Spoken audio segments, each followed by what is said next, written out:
जय हिंद। आज हम लोग class 10th NCERT mathematics chapter 1 वास्तविक संख्याएं प्रश्नावली 1.1 करने जा रहे हैं। इससे पहले वाले लेक्चर में हमने इस चैप्टर का यानी वास्तविक संख्याएं वाले चैप्टर का इंट्रोडक्शन लिया था। देखिए प्रश्न 1 क्या कहता है हमसे, निम्नलिखित संख्याओं को अभाज्य गुणनखंडों के गुणनफल के रूप में व्यक्त कीजिए। यानी हमें क्या करना है, हमारे पास ये 5 सवाल दिए हुए हैं प्रश्न संख्या 1 में। हमें क्या करना है, इनके अभाज्य गुणनखंड करने हैं। अभाज्य गुणनखंड हम कैसे करते हैं, देखिए प्रश्न संख्या 1 का हल करेंगे हम। ठीक है, प्रश्न संख्या 1 के पहले क्वेश्चन का हल हमें क्या करने होंगे, सबसे पहले 140 के अभाज्य गुणनखंड करने होंगे। देखिए लास्ट में 0 है तो ये सम संख्या से विभाजित होगा यानी 2 से विभाजित हो जाएगा। 2 सत्ते 14, 0 का 0, 2 से फिर 2 तिया 6, एक बचा यहाँ से, 2 पंजे 10। अब ये संख्या लास्ट में 5 है तो 5 से ही डिवाइड होगी यानी 5 सत्ते 35, फिर 7 से 7 एकम 7। अब देखिए जो हमें इधर वाली ये संख्या मिली है 2, 2, 5, 7, ये अभाज्य संख्याएं हैं और इनका जो गुणनफल होगा वो 140 के बराबर होगा, इसलिए इनको बोला जाता है अभाज्य गुणनखंड और हमें उसी के गुणनफल के रूप में व्यक्त करना है। तो हम 140 के अभाज्य गुणनखंड क्या हो जाएंगे, 140 के अभाज्य गुणनखंड बराबर ये जो संख्याएं आई हैं इनको गुणनफल के रूप में लिख देंगे। क्या हो जाएंगे, 2 गुणा 2 गुणा 5 गुणा 7, तो ये हमारे अभाज्य गुणनखंड हो गए। अब देखिए 2 गुणा 2, गुणा में घातें जुड़ जाती हैं जब आधार समान होता है तब। देखिए 2 गुणा 2, एक पावर ये है इसकी, एक ये, कितनी हो जाएगी 2 की पावर 2 गुणा 5 गुणा 7, यही हमारा क्या है आंसर। ठीक है, इसी प्रकार से आप दूसरा, तीसरा, चौथा और 5वां ये आप सवाल आराम से कर सकते हैं। ये सभी सवाल तुम्हारे लिए होमवर्क में है। ठीक है, इन सभी सवालों के लिए आप कर लेंगे। प्रश्न संख्या 2 देखें क्या कह रहा है हमसे कि पूर्णांकों के निम्नलिखित युग्मों के HCF और LCM ज्ञात कीजिए। यानी हमें जो पूर्णांकों के युग्म दिए हैं, 2 पूर्णांक दिए हैं हमें, इनका क्या ज्ञात करना है हमें, HCF और LCM यानी हाईएस्ट कॉमन फैक्टर मासा महत्तम समापवर्त्य और LCM यानी लघुत्तम समापवर्त्य लासा ज्ञात करना है इन युग्मों का, तथा इसकी जांच कीजिए कि 2 संख्याओं का गुणनफल उनके HCF LCM के गुणनफल के बराबर होता है। देखिए कैसे, किस तरीके से हम इसको हल करेंगे। सबसे पहले हमें क्या करना होगा, 26 और 91 के जैसे यहाँ पर हमने अभाज्य गुणनखंड करें ठीक उसी प्रकार से हम इनके अभाज्य गुणनखंड कर लेंगे। यानी प्रश्न संख्या 2 का हल, 2 के पहले प्रश्न का हल 26 के अभाज्य गुणनखंड करेंगे हम, यानी 2 से कट जाएगा, ये 2 से विभाजित हो जाएगा, 2 एकम 2, 2 तिया 6, फिर ये 13 से ही विभाजित होगा क्योंकि 13 एक अभाज्य संख्या है, 13 एकम 13। इसी प्रकार से हम 91 के अभाज्य गुणनखंड कर लेंगे। अब देखिए 91 हमारा 7 से विभाजित होगा, ठीक है, 7 एकम 7, 2 बचे यहाँ पर, 2 और 1 यानी ये 21, 7 तिया 21। अब ये 13 से विभाजित होगा, 13 एकम 13। अब हमें ज्ञात करना है HCF। सबसे पहले आप HCF ज्ञात करें। HCF कैसे ज्ञात करेंगे, HCF कुछ नहीं करना, जो ज़्यादा से ज़्यादा कॉमन हो इन अभाज्य गुणनखंडों में वही आपका HCF होगा। देखिए 13 यहाँ पर भी है, 13 यहाँ पर भी है, और देखो 2 यहाँ है लेकिन यहाँ नहीं है, 7 यहाँ है लेकिन यहाँ नहीं है, इसलिए जो इसके अभाज्य गुणनखंड हो, इसके अभाज्य गुणनखंडों में जो सबसे ज़्यादा जो कॉमन आया वो क्या आया, 13, इसलिए इसका जो HCF हुआ वो क्या हुआ 13। ठीक है, इसी प्रकार हम LCM ज्ञात करेंगे। LCM कैसे ज्ञात करेंगे, आप जो कॉमन आया उसको लिख लो, 13 कॉमन आ गया, बची हुई जो संख्याएं हैं उनको गुणनफल में लिख दीजिए, यानी 2 गुणा 7, इनकी गुणा करेंगे आप तो कितना आएगा, 7 दूनी 14, 14 की जब 13 से हम मल्टीप्लाई करेंगे यानी 13 गुणा 14, और 13 की जब 14 से आप गुणा करेंगे तो आएगा तुम्हारा 182। अब हमें जांच क्या करनी है, हमें जांच करनी है कि दोनों संख्याओं का गुणनफल, यानी जांच करनी है, क्या जांच करनी है,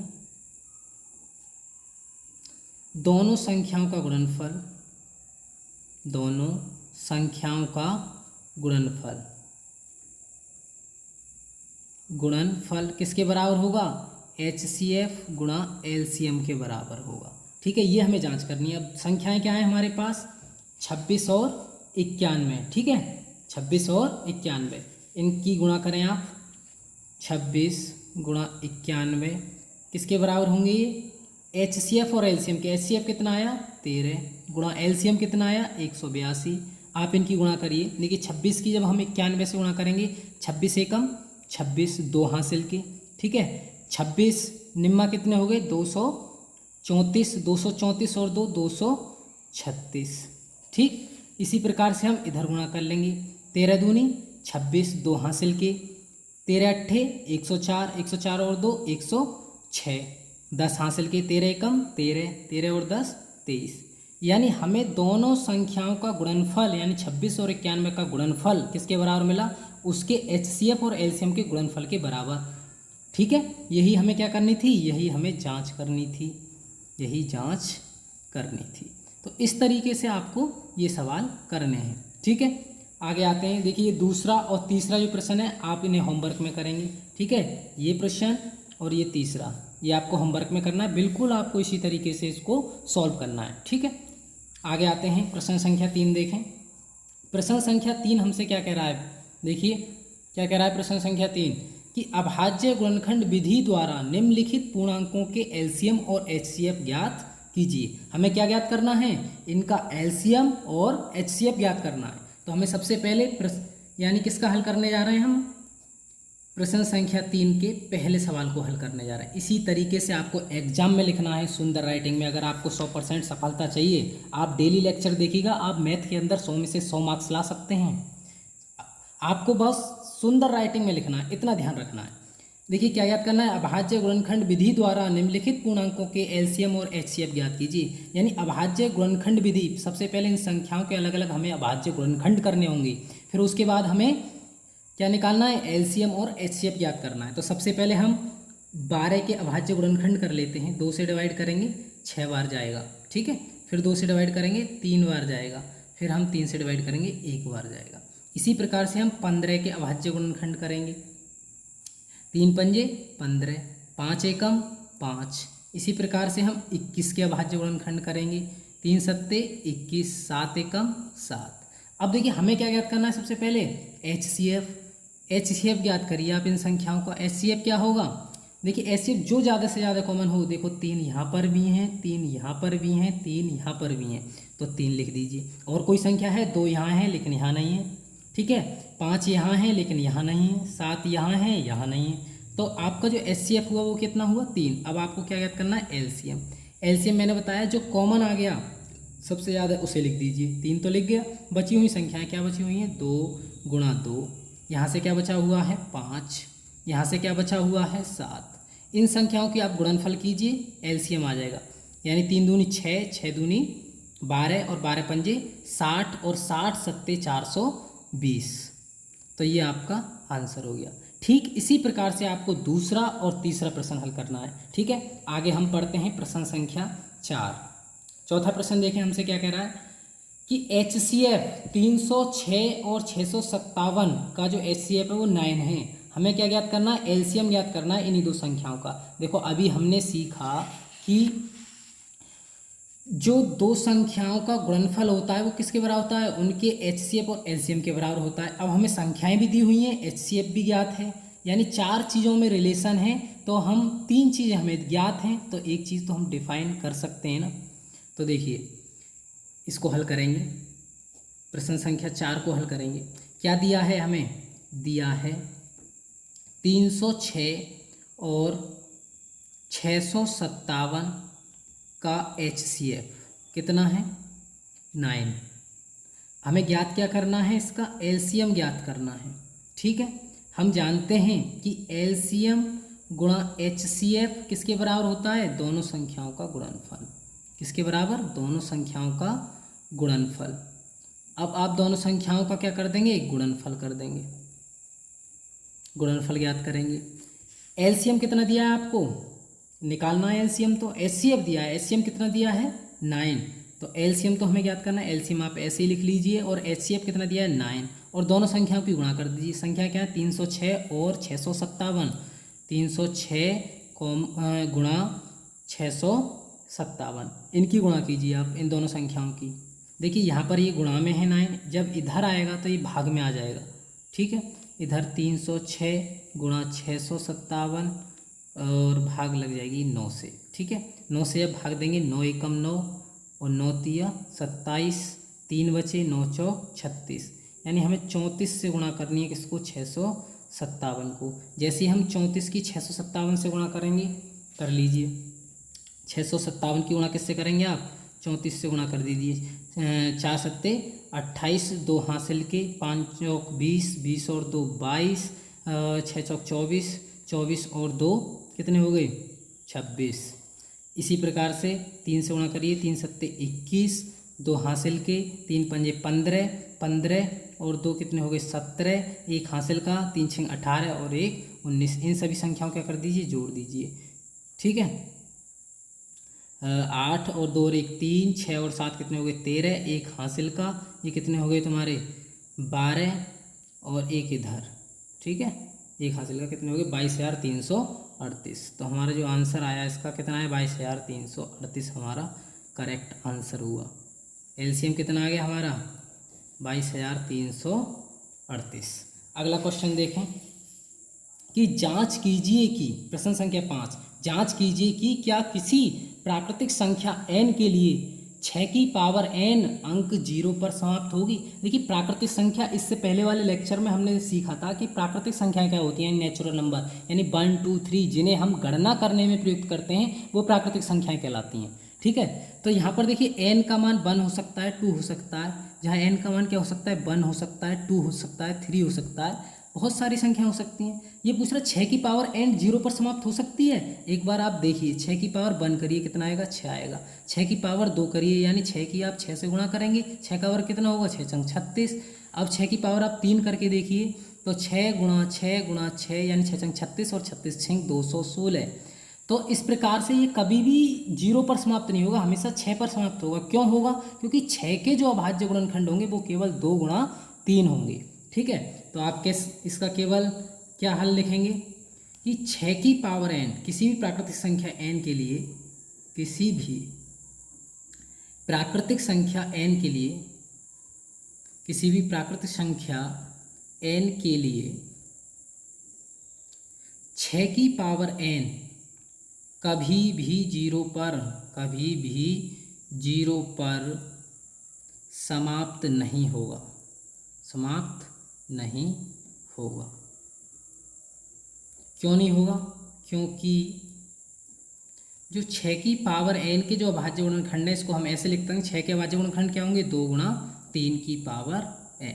बस आपको इसका इतना ही आंसर लिखना है, ठीक है। अगला प्रश्न देखिए, प्रश्न संख्या 6 क्या कह रहा है हमसे कि व्याख्या कीजिए कि 7 गुणा 11 गुणा 13 प्लस 13, और ये दूसरी संख्या दी है 7 गुणा 6 गुणा 5 गुणा 4 गुणा 3 गुणा 2 गुणा 1 प्लस 5 भाज्य संख्याएं।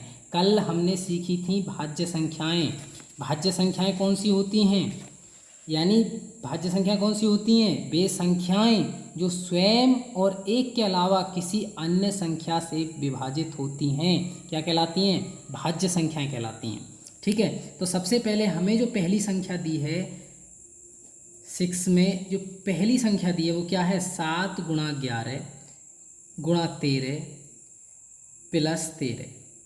इसकी सबसे पहले गुणा करेंगे, ठीक है। भागु जोग जो नियम होता है उसके अकॉर्डिंग हम सबसे पहले गुणा करेंगे, 13 को सबसे बाद में जोड़ेंगे। देखिए 11 की जब आप 7 से गुणा करेंगे 11 7 77, 77 की आप 13 से गुणा करेंगे फिर 13 को जोड़ेंगे, ठीक है।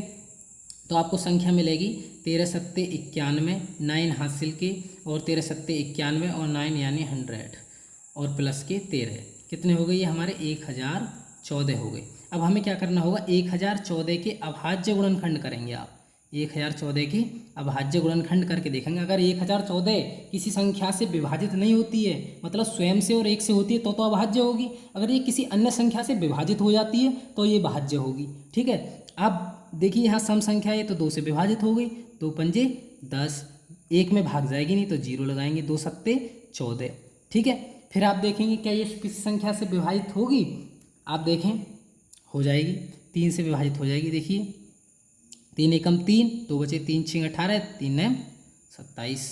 अब ये 13 से विभाजित होगी, 13 13 169 और 13 एकम 13। तो देखिए ये तो बहुत सा 1014, यानी ये जो संख्या थी ये थी 1014। जब इसको गुणा करके जोड़ दिया हमने, संख्या के रूप में लिखा तो 1014। ये 2 से भी विभाजित है, 3 से भी, 13 से भी। तो हम कह सकते हैं कि ये संख्या कैसी है, भाज्य है। तो आप लिखोगे 7 गुणा 11 गुणा 13 प्लस 13 भाज्य संख्या है। कैसी संख्या है, भाज्य संख्या है। क्योंकि यह स्वयं और एक के अतिरिक्त, स्वयं और एक के अतिरिक्त, एक के अतिरिक्त अन्य संख्याओं से विभाजित है, अन्य संख्याओं से विभाजित है। ठीक है, अन्य संख्याओं से क्या है, ये विभाजित है, इसलिए ये संख्या कैसी हुई, हमारी भाज्य हुई। इसी प्रकार से आप इसका अगला पार्ट कर सकते हैं, बहुत आसान है। पहले गुणा कर लीजिए यहाँ तक, फिर आप 5 जोड़ दीजिए, जो संख्या है उसको आप विभाजित करके देखिए, भाज्य गुणनखंड निकालिए उसके, अगर वो किसी संख्या से विभाजित हो रही है तो भाज्य हो जाएगी। ठीक है, बिल्कुल इसी तरीके से करना है। अगला प्रश्न देखेंगे, प्रश्न संख्या 7 क्या कह रहा है कि किसी खेल के मैदान के चारों ओर एक वृत्ताकार पथ है।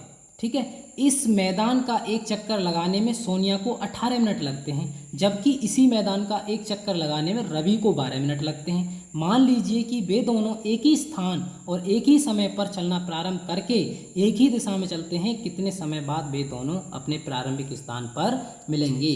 अब हमसे कहा, हमने एक देखिए वृत्ताकार पथ बना लिया है यहाँ पर। ठीक है, मान लीजिए ये सोनिया है और ये रवि है। ठीक है, सोनिया इस वृत्ताकार पथ का एक चक्कर 18 मिनट में लगाएगी, जबकि रवि इसका एक चक्कर 12 मिनट में लगाएगा। आप मान लीजिए सोनिया दौड़ती दौड़ती आई यहाँ से, और दौड़ते दौड़ते सोनिया ने एक चक्कर लगाया कितनी मिनट में, 18 मिनट में। अभी रवि एक चक्कर लगाया कितने में, 12 मिनट में। ठीक है, एक चक्कर रवि कितने में लगाएगा, 12 मिनट में। अब रवि, सोनिया भी दूसरा चक्कर लगाती है और रवि दूसरा चक्कर लगाता है। ठीक है, जैसे ये दूसरे चक्कर लगाएगा, ठीक है, दूसरा चक्कर लगाएगा तो इसको टाइम कितना लगेगा, 24 मिनट। ये दूसरा चक्कर लगाएगी तो इसको कितना टाइम लगेगा, दूसरा चक्कर जैसे ही लगाएगी इसको 36 मिनट टाइम लगेगा। लेकिन 36 मिनट में रवि तीसरा भी चक्कर लगा देगा, जैसे एक चक्कर और लगाएगा तो इसको टाइम कितना लगेगा, फिर 36 मिनट लग जाएंगे।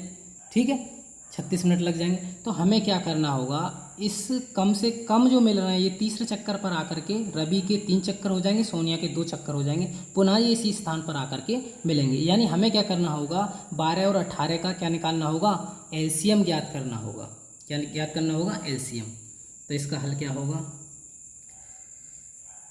वह समय ज्ञात करने के लिए वे दोनों कितने समय पश्चात मिलेंगे, वह समय ज्ञात करने के लिए